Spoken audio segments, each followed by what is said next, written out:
हेडलाईन्सचे प्रायोजक आहे NBC bearings, लांब पळण्यासाठी। कोकणातून मी शिवसेना संपवली, पाय पुढे येऊन देऊन जाणाऱ्यांवर आता पाय बाजूला केलेला आहे। नारायण राणेंचा उद्धव ठाकरेंवर निशाणा, तर शिवसेनेला संपवणारी अवलाद अजून जन्माला यायची आहे असं म्हणत विनायक राऊतांचं उत्तर। मवियाने शिंदे अजितदादांच्या परतीचे दोर कापले, जे सोडून गेले त्यांना आम्ही परत घेणार नाही। उद्धव ठाकरे, शरद पवारांकडून भूमिका स्पष्ट। कुणाला सोबत घेणार नाही म्हणता तुमच्याकडे येतंय कोण? तुम्हाला दरवाजा उघडा म्हणून सांगितलं कोणी? शिंदे गटाचा उद्धव ठाकरेंवर पलटवार। पंतप्रधान मोदींनी रोड शो सभा घेतल्या, तिथं जनतेनं महाविकास आघाडीला मोठा पाठिंबा मिळालाय, त्यामुळे मोदींना धन्यवाद देणं माझं कर्तव्य। शरद पवारांचा खोचक टोला। विधानसभा निवडणूक मविया एकत्र लढणार, नाना पटोलेंच्या नाराजीच्या प्रश्नावर उद्धव ठाकरेंचं उत्तर।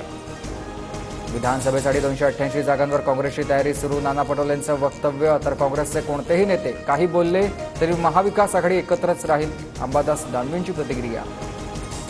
मोठा भाऊ छोटा भाऊ महाविकास आघाडी तसं काही नाही, प्रत्येक मतदारसंघात चांगला उमेदवार बघून जागा वाटपाचा निर्णय घेणार, पृथ्वीराज चव्हाणांकडून स्पष्ट।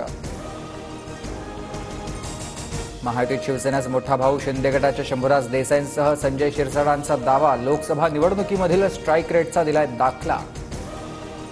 एखादा कार्यकर्ता उत्साहात बोलला तर तो शिवसेनेची भूमिका असू शकते असं नाही, शिरसाटांच्या दाव्यावर मुनगंटीवारांचं उत्तर।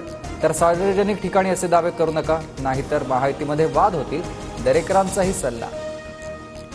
शिवसेनेत असताना राज ठाकरेंविरोधात बडव्यांनी रचलेल्या षडयंत्रामध्ये भुजबळही, मी तोंड उघडलं तर भुजबळ अडचणीत येतील, टीव्ही9च्या मुलाखतीतील भुजबळांच्या वक्तव्यावर देशपांडेंचा पलटवार।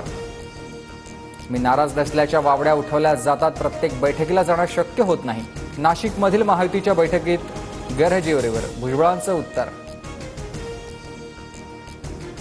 ही लोक रक्तदान राजकारण करतात आणि लोकसभेवेळी सोलापुरात दंगली घडवण्याचा फडणवीस आणि त्यांच्या पिल्लावळींचा प्लॅन होता, काँग्रेस खासदार प्रणिती शिंदे यांचा गंभीर आरोप। प्रणिती शिंदेंचे आरोप निराधार, फडणवीस राज्याचे गृहमंत्री, ते असं काही करू शकत नाही। नारायण राणेंनी फडणवीसांवरील आरोप फेटाळले। शिखर बँक घोटाळा प्रकरणी क्लोजर रिपोर्टवरील आक्षेपाशी माझा संबंध नाही, अण्णा हजारेंचा मोठा खुलासा।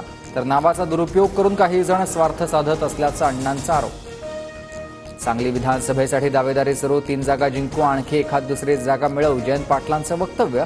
तर कुणी काही बोलो, काँग्रेस सांगलीत 4 ते 5 जागा लढणार, विश्वजित कदम ठाम। सांगलीच्या निवडणुकीत मला आणि विशाल पाटलांना त्रास सहन करावा लागला, लवकरच चोख उत्तर देणार, काँग्रेस आमदार विश्वजित कदमांचा इशारा। हेडलाईन्सचे प्रायोजक आहे एनबीसी बेरिंग्स, लांब पळण्यासाठी।